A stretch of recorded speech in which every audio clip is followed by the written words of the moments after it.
Yes, friends and family, you are hearing the sounds of raindrops from my window pane on a Tuesday night, just like an R&B R&B station that would be playing Quiet Storm music, Quiet Storm radio. This is Random Topics live stream. This is Quiet Storm Random Topics live stream. Random Topics with Gavin Richard presents only on channel GBoo2786, on Facebook on Gavin Richard, on Periscope at Gavin Rich2786, and my self-entitled YouTube channel, Gavin Richard. Whoever you are, wherever you are, I hope you are blessed and doing safe. This evening, and I don't anticipate it being a long evening, we're going to be talking about how Clyburn joins the circus. Also, the Oscars last week, the director, Steve Soderbergh, believed that Chadwick Boseman was going to win the Oscars. We're going to talk about that briefly and why award shows suck. And also, I'm going to be talking about something that I never knew in history, and I announced this on Bernard's channel yesterday. So sit back and relax as we get ready to kick off this Random Topic Tuesdays, only on channel GBoo2786, on Facebook, Gavin Richard, on Periscope, Gavin Rich2786, and Gavin Richard GBoo2786 right here. You guys sit back and relax. It's going to be a ride.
by Republicans in Florida.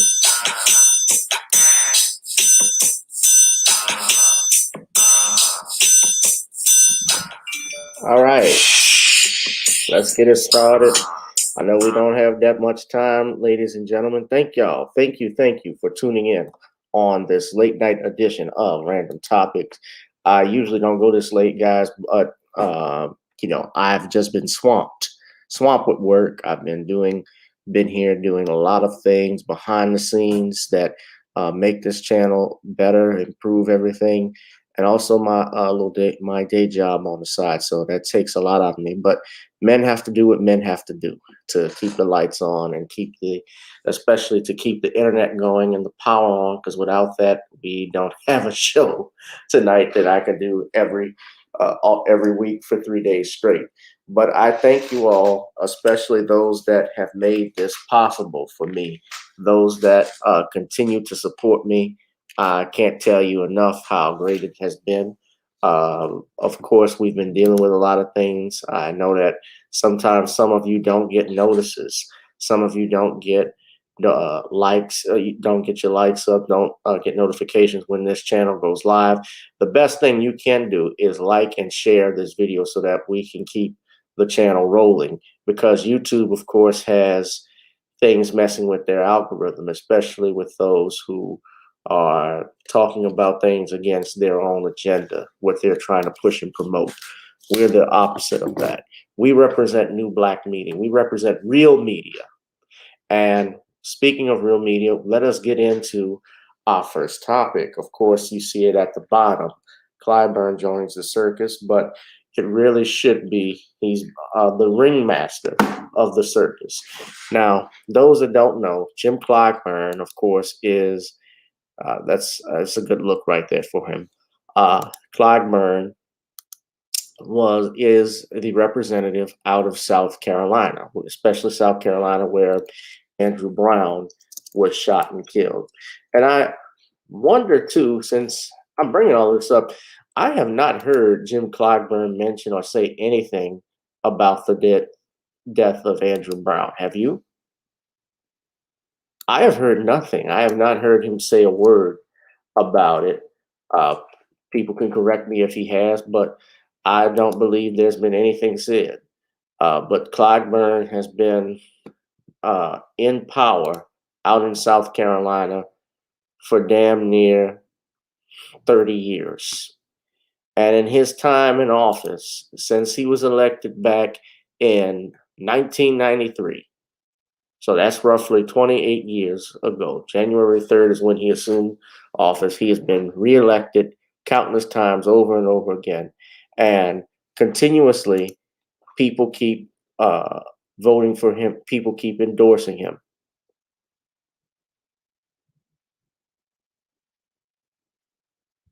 Now,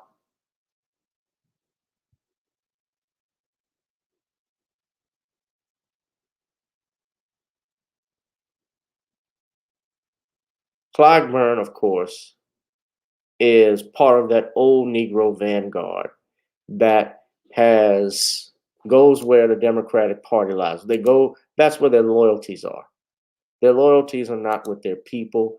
Their loyalties have never been with their people. And it highlights this in these recent comments. Now, I said he joins the circus, but he is the ringmaster for all of this. Remember, it was your Jim Clyburn who endorsed your Joe Biden, Jim Crow Joe, and stated, Joe Biden was an honorary black man.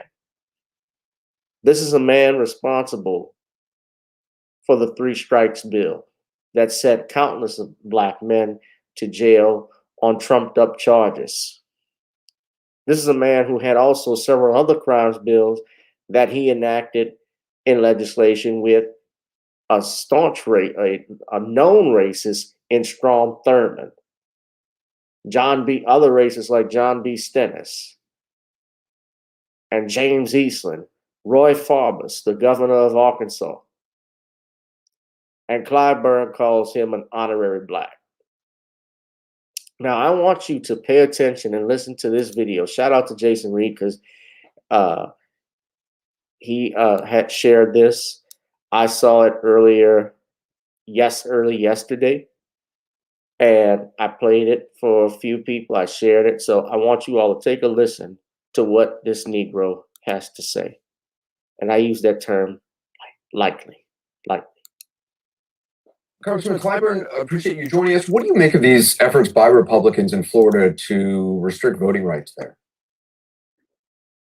Well, I would remind all those who seem to feel that there's something different about having a country being declared a racist country and having entities within the country doing racist things. And I think that that's the problem here. A racist country would never elect Barack Obama president or Kamala Harris vice president. But will we tolerate these kind of racially tinged things that are taking place in Georgia, in Florida, and many other states? Racially, we now have 47 states that have introduced legislative activities that would in some way suppress voters. What is that about? So we should stop arguing about whether or not this is a racist country. It is not.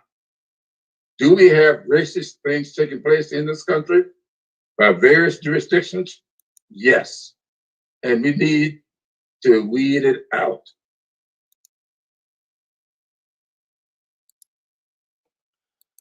Okay.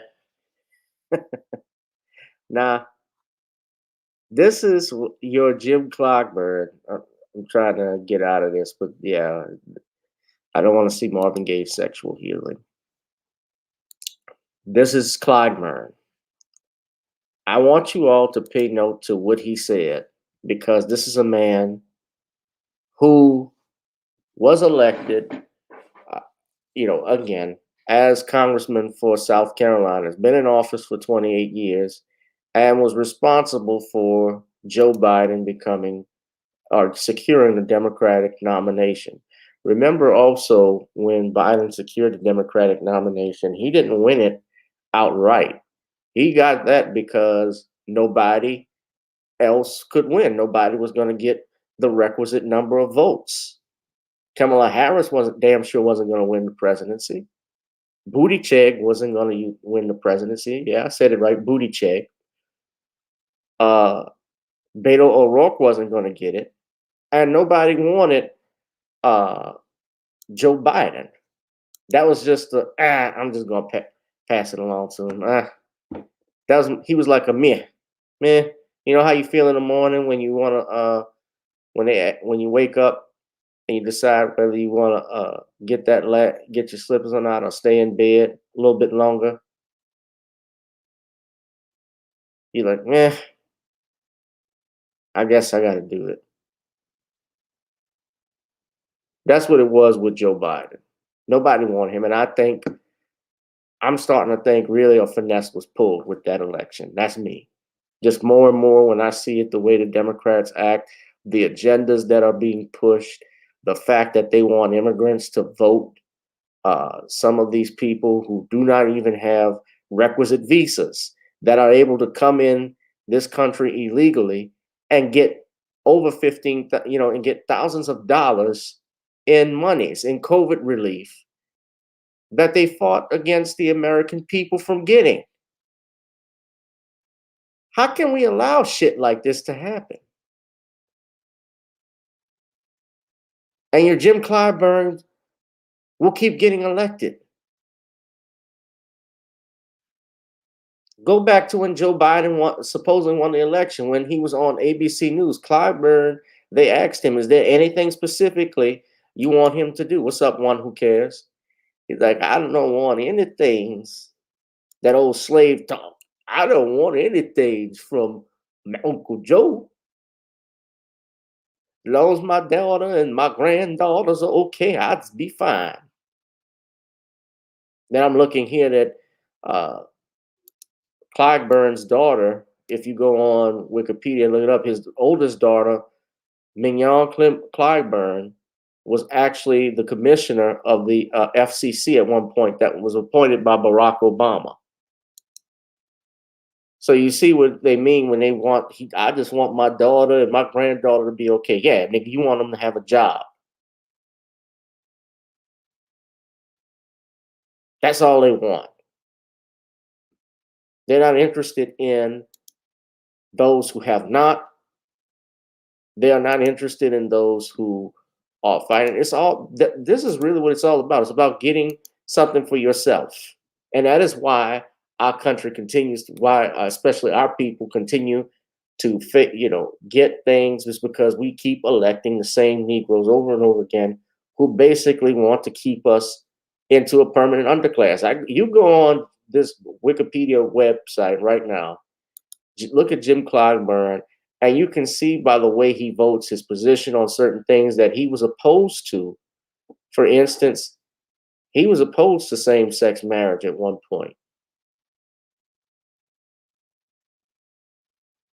But then he says, when Barack Obama makes a public endorsement of it, I've evolved. See, they go where the wind blows. See, they're not tied. It's not about issues with them. So as much as I get mad at Tim Scott, we got to be mad at Kamala Harris and even Joe Biden. Joe Biden, he said what he said. We knew, it was a matter of time. I mean, he already did it. He already had nigga slip out of his mouth.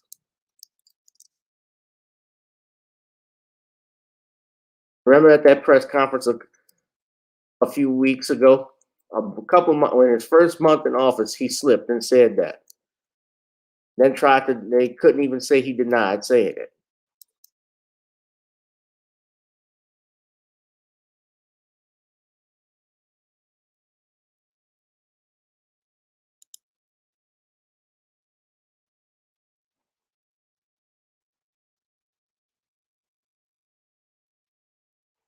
But this is what we vote for time and time again. Old Negroes. Don't forget what he did when the brother was asking him about reparations, cutting the check, and he was like, and he pushed that brother.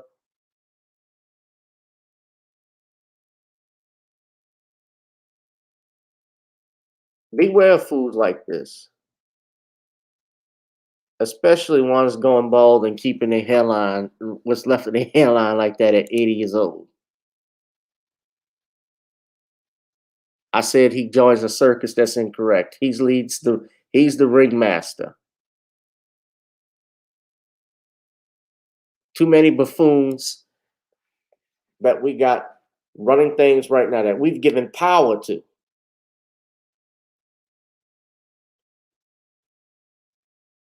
Can't have that.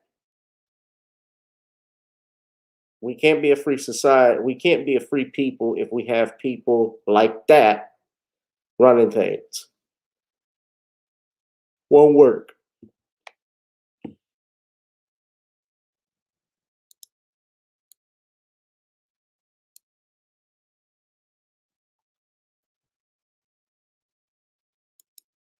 So anyway, guys, I'm gonna move on. My next subject, speaking of old Negroes, it's still on the same stuff, because we got to expose these coons and sambos, man. We got to expose people like this, because this is something that shocked me too today, that I had no idea. This is from News One, and I'm not a fan of News One anymore because I think they do certain agendas as well. But how many of you know about the United Negro College Fund?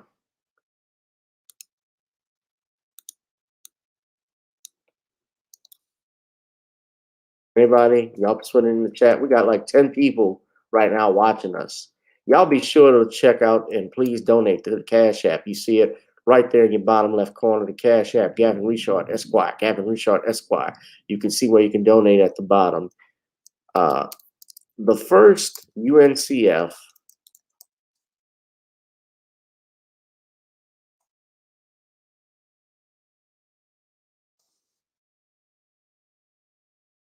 Afro-American chairperson. Now, if many of you know what the UNCF is or was, well, what the United Negro College Fund was, remember they had the slogan, "A mind is a terrible thing to waste." I remember stuff like that. And they would give and fund money and scholarships to historically Black colleges and universities, about 37 private HBCUs. And that was created by Mary McLeod Bethune and Frederick Patterson back in 1944. So in its 77-year history, ladies and gentlemen, I'm looking at this and I never knew,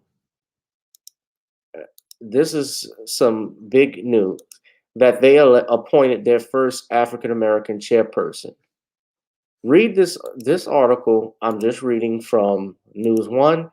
It states the following. It states that United Negro College Fund elects first ever African-American chair of the board in its nearly 77-year history. But look how this is my first time opening up this article. This is my first time opening it up. And look how News One starts it off. Okay, just look at this. The historic first for Black folks just keeps pouring in. This time it's manifested itself in the form of one of the foremost organizations providing financial aid and broad support for Black college students, announcing the recent election of its first ever African-American chairman of the board.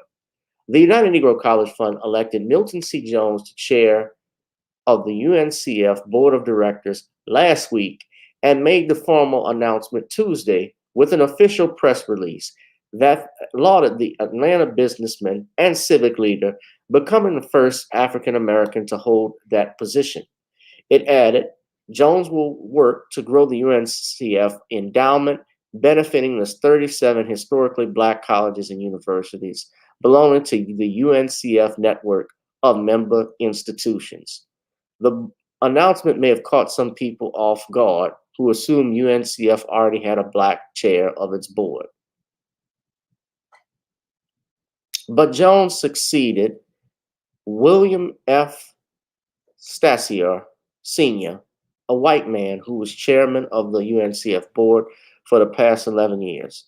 The press release also listed the people who held the position before him, including John D. Rockefeller. Oh my goodness, John Rockefeller, as in the Rockefeller Foundation, Rockefeller family, David Rockefeller's nephew or son, whoever he is, New World Order, and businessmen Michael H. Jordan and Jack Stahl, all white men.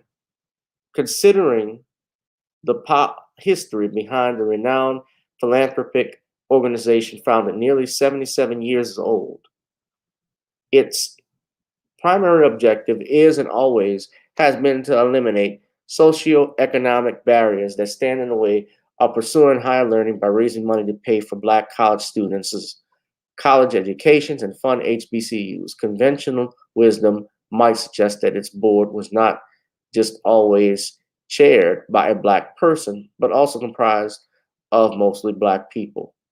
However, a quick glance back in history and on UNCF's website shows that far from true and provides some precious context that may be missing from the collective consciousness when thinking about UNCF's leadership.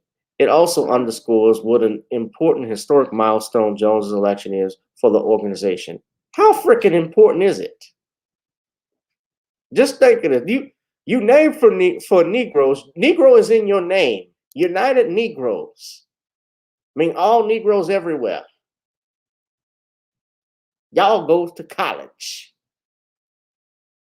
And you mean to tell me in its 77-year history, I mean, look, I remember, I'm young enough to remember when before he died, when Lou Rawls used to do Lou Rawls Parade of Stars, that used to come on WGN on Saturday nights.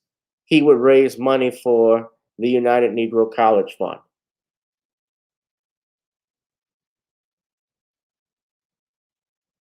And a host of stars, like Stevie Wonder, the OJs. I remember Gerald Levert, Mariah Carey, I think, did something once, Ashanti. They all performed and raised money for UNCF.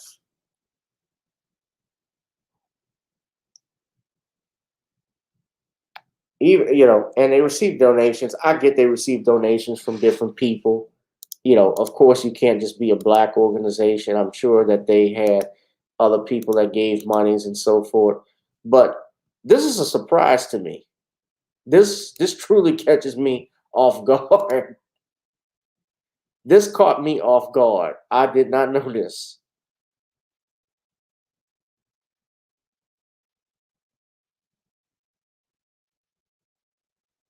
UNCF is a black-owned. This is a black-owned organization. So it's not a black organization then.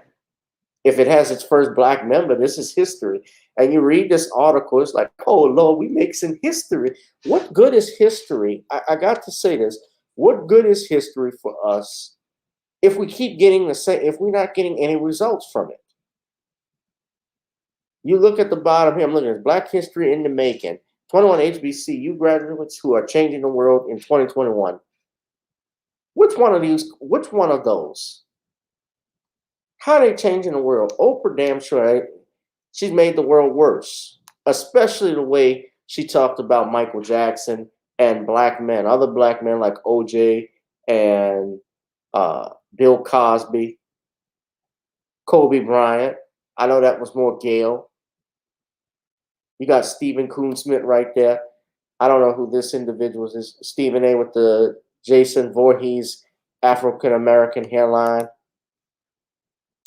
Kamami Harris there, who said this America is not a racist country. You got Envy, DJ Envy, and I know people were coming at DJ Envy over the interview he did with Umar Johnson talking about Ma'Khia Bryant's situation, but I stay out of that one. I can't. I've already talked about the Ma'Khia Bryant situation. I'm not going to go further into it because people will get all in their emotions, but it is what it is. We have a lot of whites here in the South at Southern, when I went to Southern University in Baton Rouge and at the Law Center, we had quite a few whites. In fact, there were at least 40. The school is 40% or more as of now of white students than there are black students, and that's because when you attend Southern University, if you attend Southern University Law Center, which is an outstanding law program, an outstanding school, they also have and provide an education at a discounted rate. And I shouldn't say a discounted rate, but it's more affordable for students who couldn't get into a LSU or a Loyola. That's why, Southern University Law Center was created. That's why Howard was created, FAMU's law school, as well as Texas Southern's law school.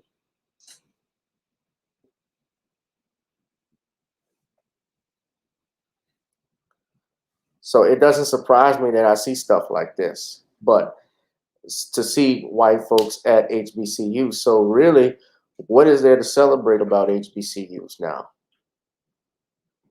Don't get me wrong, they're needed.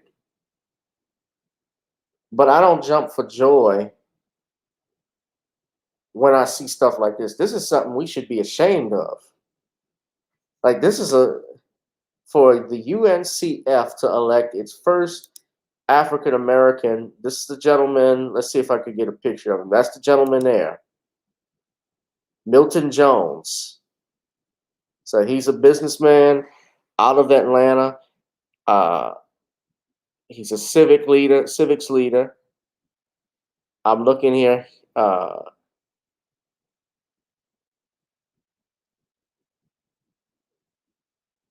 So he was a member, it looks like, of Peachtree Providence Partners.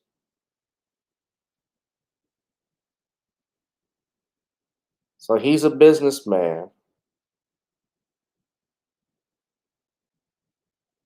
He's with the 100 Black Men. I'm just reading some of this. He's with the YMCA.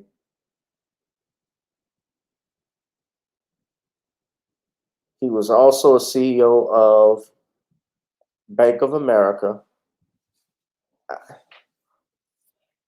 And he may do some good things. I'm not saying that they won't, but this takes I'm totally caught off guard with this. I was totally caught off guard, but there's something important to learn from this too, and this is just my final thoughts on it. Is that how? And one thing I can agree with Dr. Umar is that when we talk about our HBCUs across the country, many of them are pushed for money or they're state funded. As they say, this is for 37 private schools. Southern University, for example, is the only HBCU system in the country.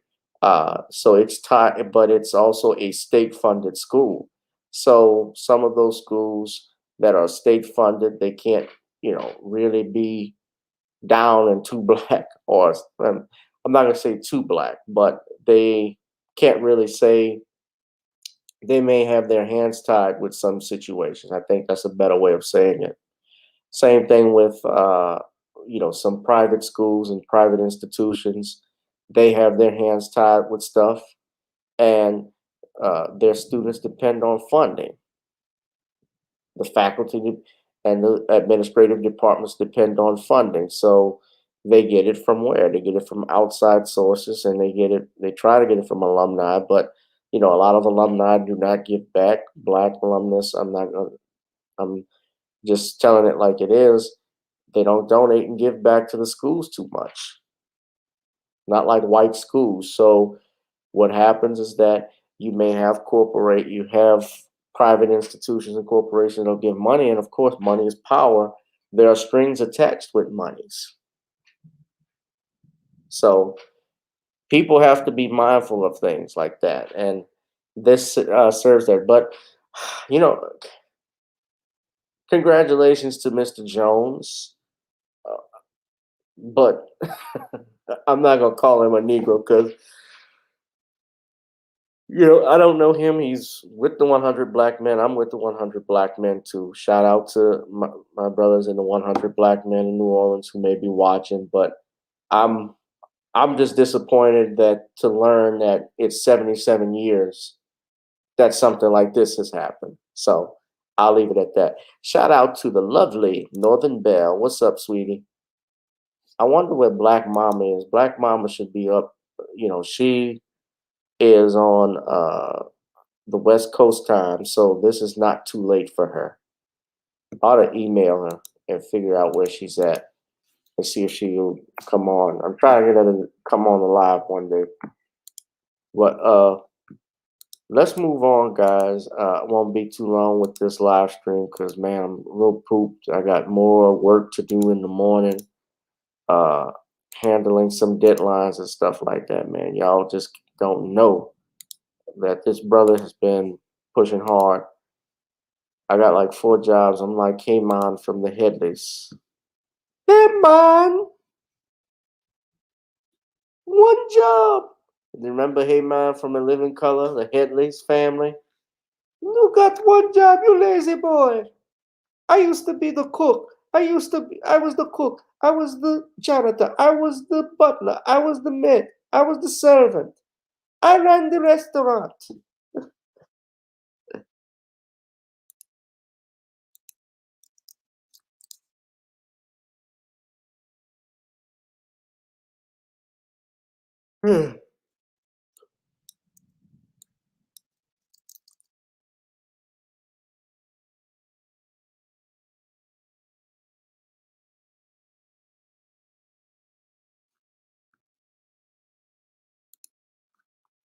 All right.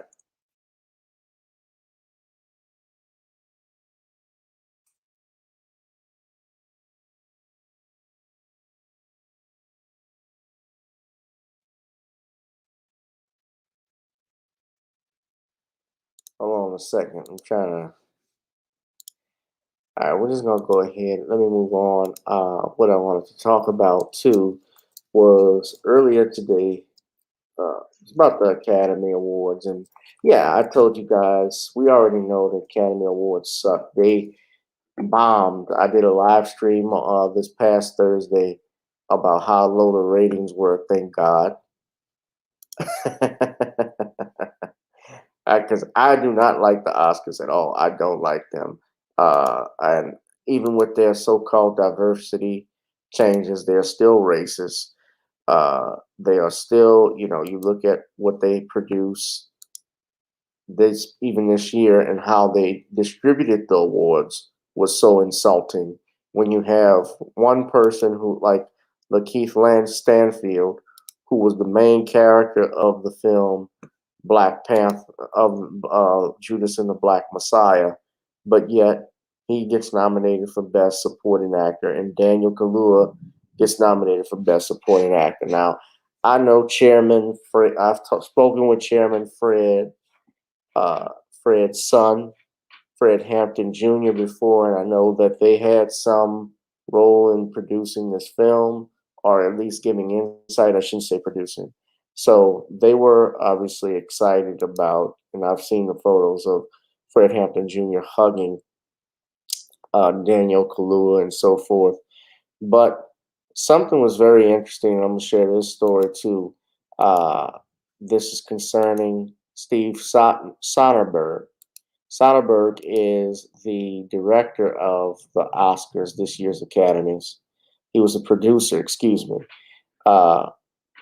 And he made this statement about the Oscars, defending the opening and ending, stating here, and I just was reading this. I saw this earlier, so I want to do some look into it a little bit.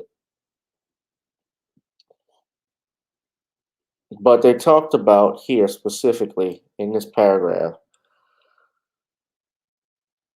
how the award show was the lowest rated in history, and also about how it ended. Rather than the traditional clips and montage from the nominated films, audiences heard stories about how nominees came to love the movies, their early job, and even preferred in-theater snacks. I don't want to read that part. Hold on. Yeah, let's go down.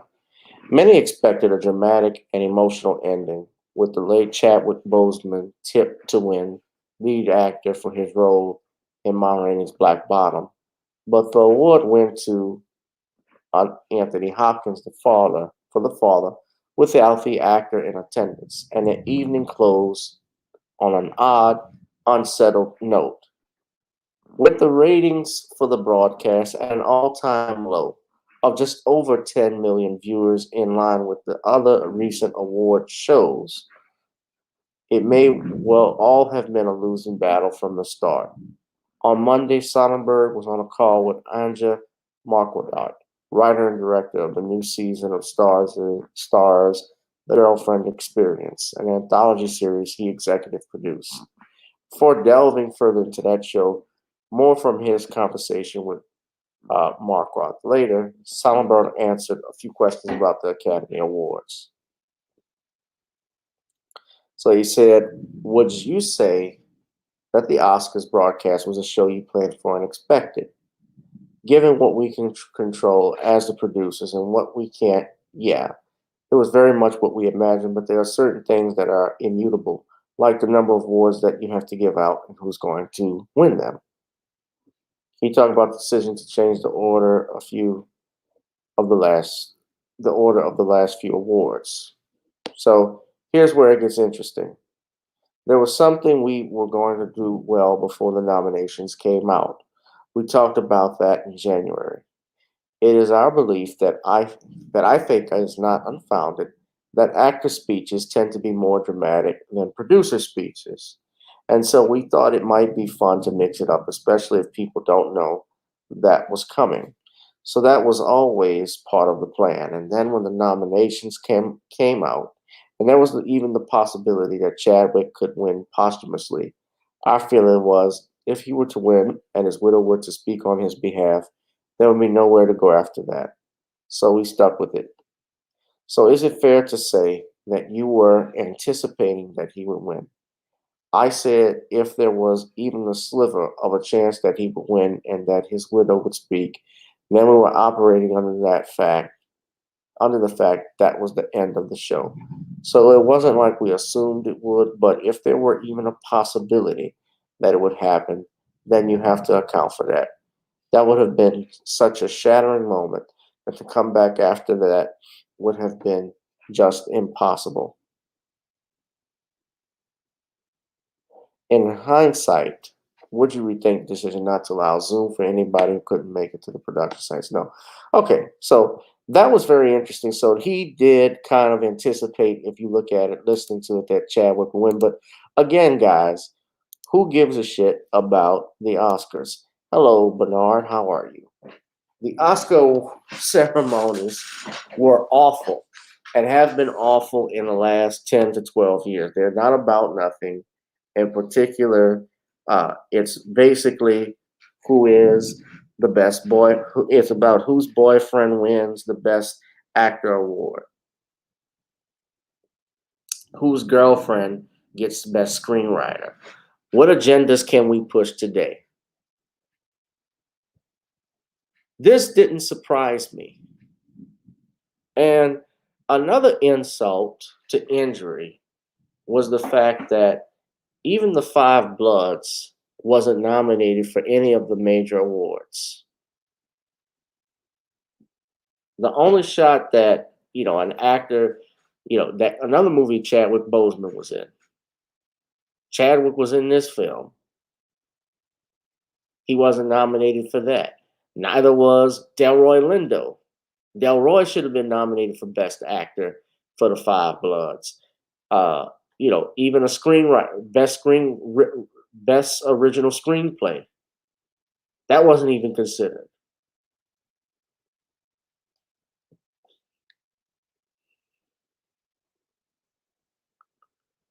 There are a lot of actors, great actors. Let me just say this. Back then, the Academy Awards, the Oscars meant something. If you got an Oscar, that raised your stock in Hollywood. Today, all it does is collect dust on your shelf if you got one. Doesn't mean shit. Doesn't mean a thing. Look at Monique, Oscar-winning actress. They blackballed her.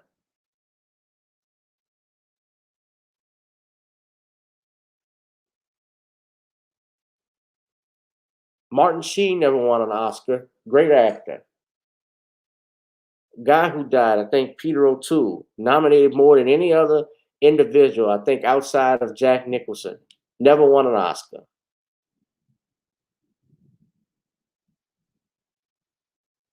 There are countless people who've never won an Oscar, so I don't get caught up in it.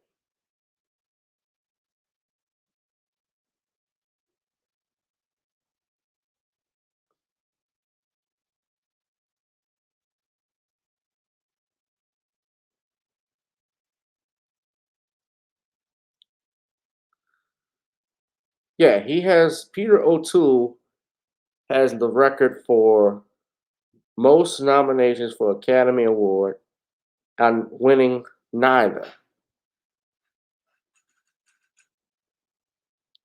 Was nominated for playing King Henry II in Beckett, The Lion in Winter, Goodbye, Mr. Chips, The Ruling Class, The Stuntman, My Favorite Year, and Venus. I haven't seen any of these movies.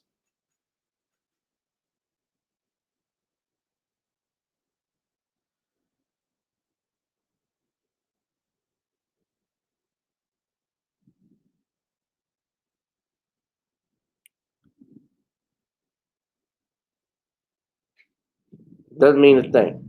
We got 13 people. All right, come on in, guys. Come on in.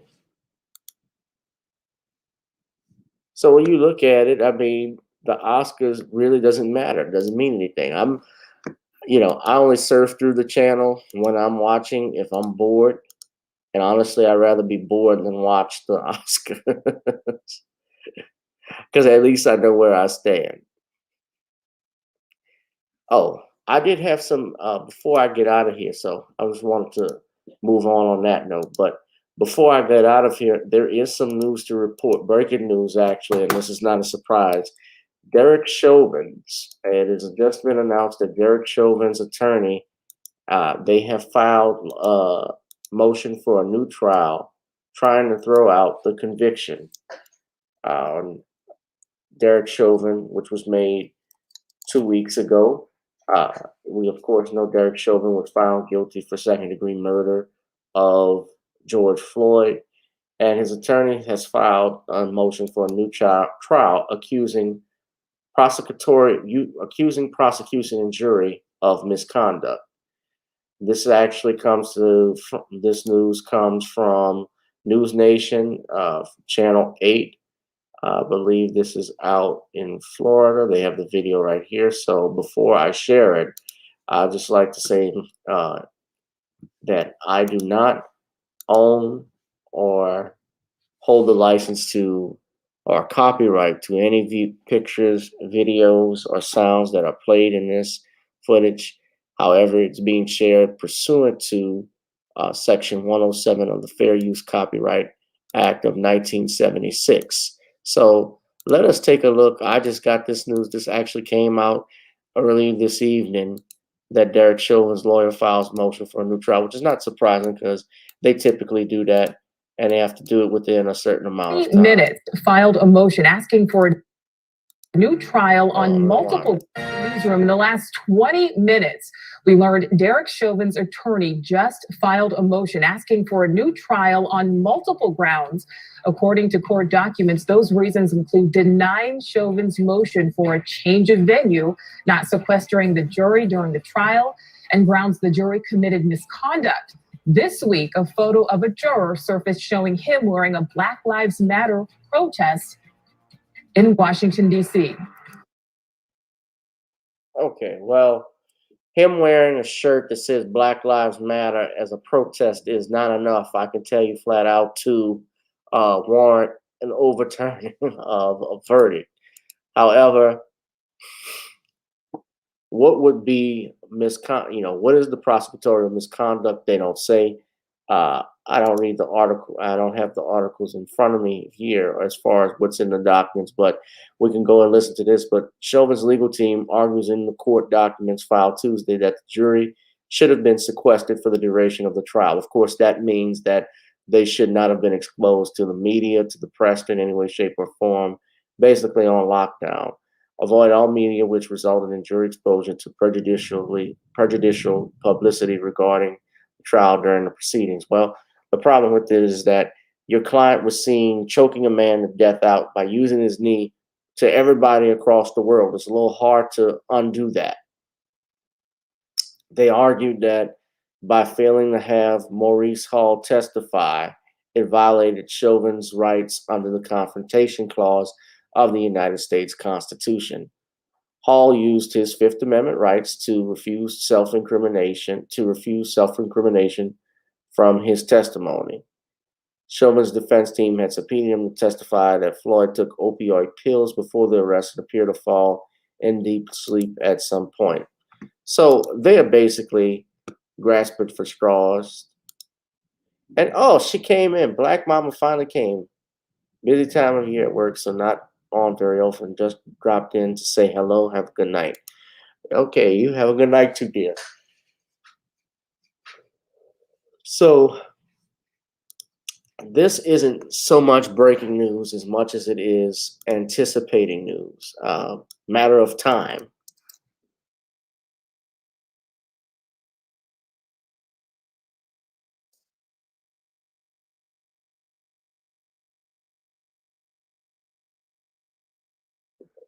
I was expecting this. They were going to file something. They have to do it to preserve the appeal. Okay, and we have the documents right here. We can all take a look at. That way, we're not going to get hit with any copyright strikes or anything from YouTube. Let's just take a look at it before we get on out of here. So I'm going to try and dissect it the best way I can, being the competent lawyer that I am. So, Nelson. Okay, so they argue jury misconduct,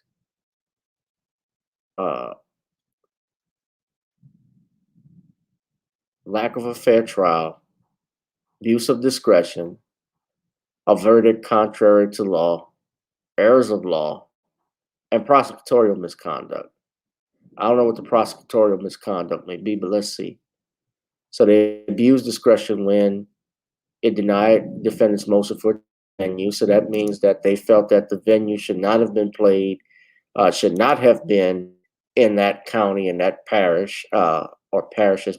We say parishes in Louisiana, but in that county, claiming that it caused an undue fair trial and, violated his due process rights. Shepard versus Maxwell. You guys have heard me talk about that a lot, especially in relation to the Bill Cosby case. But this is a little bit different than even the Cosby matter, because unlike Cosby, where you didn't have any evidence whatsoever to convict Bill Cosby, here you had several video footage, including body camera footage, that incriminated the defendant.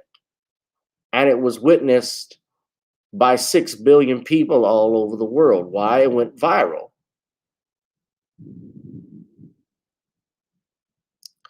The court abuses discretion when it denied defendant's motion for a new trial on the grounds that publicities during the proceedings threatened the fairness of the trial.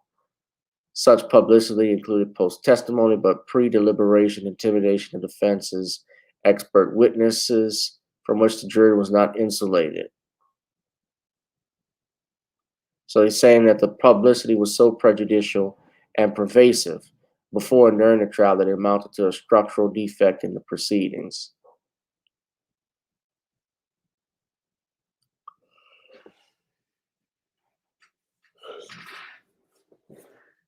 Court abuses discretion, failing to sequester the jury. I talked about that earlier. So here I want to get to this part because he's talking about prosecutorial misconduct.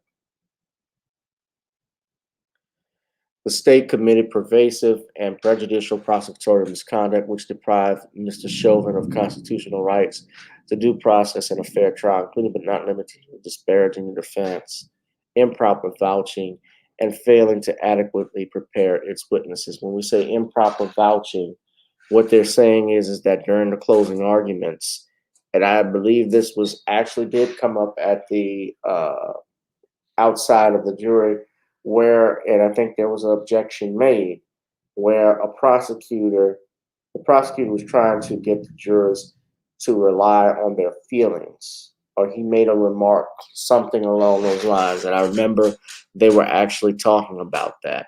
That would have been problematic because that is not something that prosecutor can do.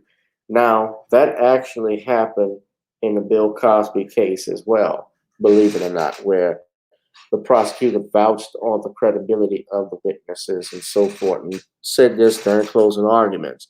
And I believe Tom had objected to it. Tom Mesereau. And also failure of Maurice Hall to testify, denying his constitutional rights to a fair trial, failure to present cumulative evidence with respect to use of force. I'm trying to see what the juror misconduct was before I get out of here.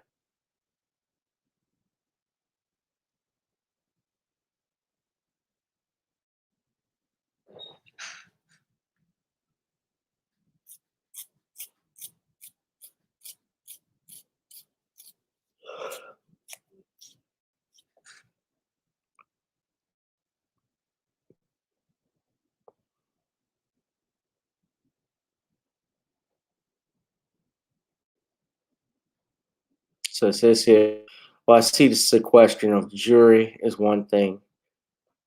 This isn't a long shot. I think this is definitely a long shot for this one.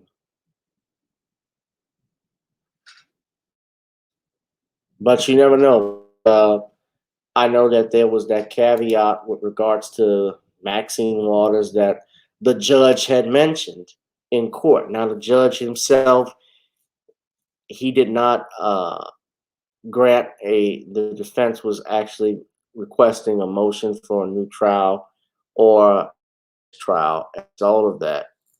But the judge denied it. It's not a surprise.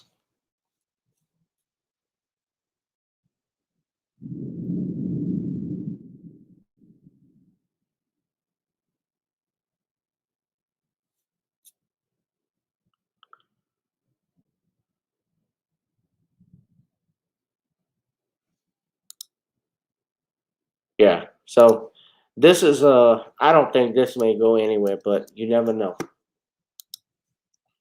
You never know, just because of what we have to deal in this country. And that little caveat by the judge, I thought that was interesting that he would say something like that when he said you might have something with regards to Maxine Waters.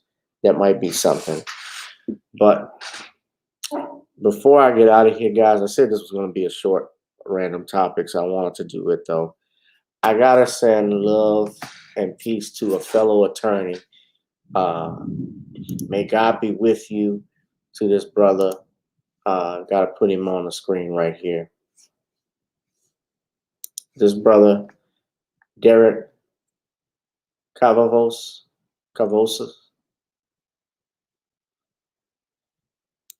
Derek Cavos. Derek, coincidentally enough, shares a name with Derek Chauvin, but not like Derek Chauvin. I just want to say, brother, to this brother, rest in peace, rest in power. Derek was killed this past weekend due to a home invasion. Tragically, he got in a shootout trying to defend himself and his family, from what I'm reading and from what everybody has told me. Unfortunately, while he hit the bad guy, he succumbed to his wounds. So I just want to say in closing to you, brother, rest in power. And it's sad, especially when you have a young person, someone my age actually, with a wife and daughter that dies at a young age, and especially in something like that, man, which is just so freaking senseless. It's just so senseless.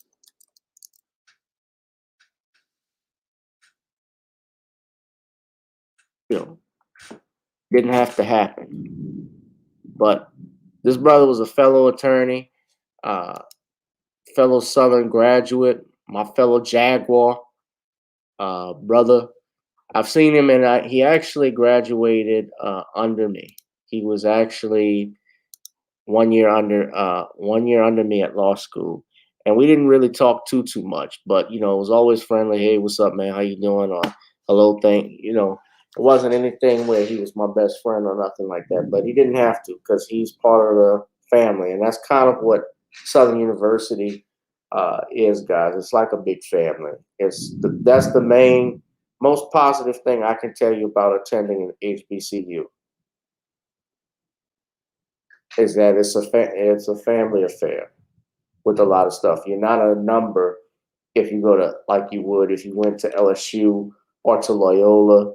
People don't know you. Whereas when you're on the yard, people know you. They have nicknames for you. I won't tell you mine, but shout out to him, brother. Rest in power. Rest in peace to him, and prayers and blessings for his family. I believe there's a GoFundMe page for him. If you guys would like to donate to the GoFundMe page for Derek, that's what I'm gonna do. If you guys were gonna donate any money to me, don't do that. I want y'all to give to his GoFundMe page. I'm actually gonna find it right now. I got it. I think there's a GoFundMe. Yeah, I'm gonna send the link.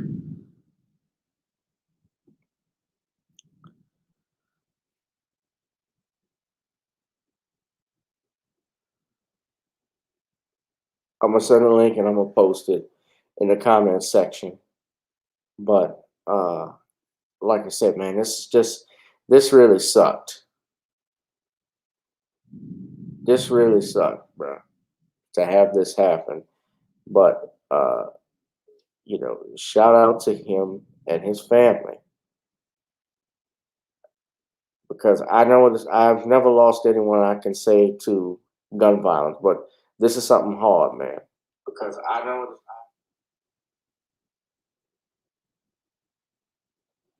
But yeah, the GoFundMe page is in the comments section. Y'all just take a look at it. See if you can contribute to the family. That's the best thing. You don't give me any money tonight. Give it to him. We got a bill people.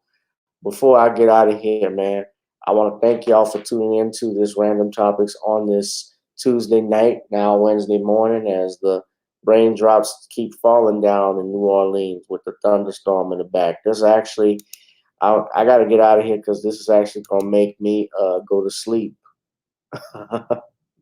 with this, man. But you guys, let me know what y'all think. We got 16 people coming in, so people finally coming in to see the show. Shout out to you. What's up, Judah Queen? Shout out to you, baby. And you guys just be safe, be blessed. I'll be back Thursday for another Random Topic Thursdays, and we're gonna have on brother Sean James. We might have another special guest, so y'all just tune in and be safe, be blessed. Stop the violence, man. We got to stop the violence. I'll holla. Peace.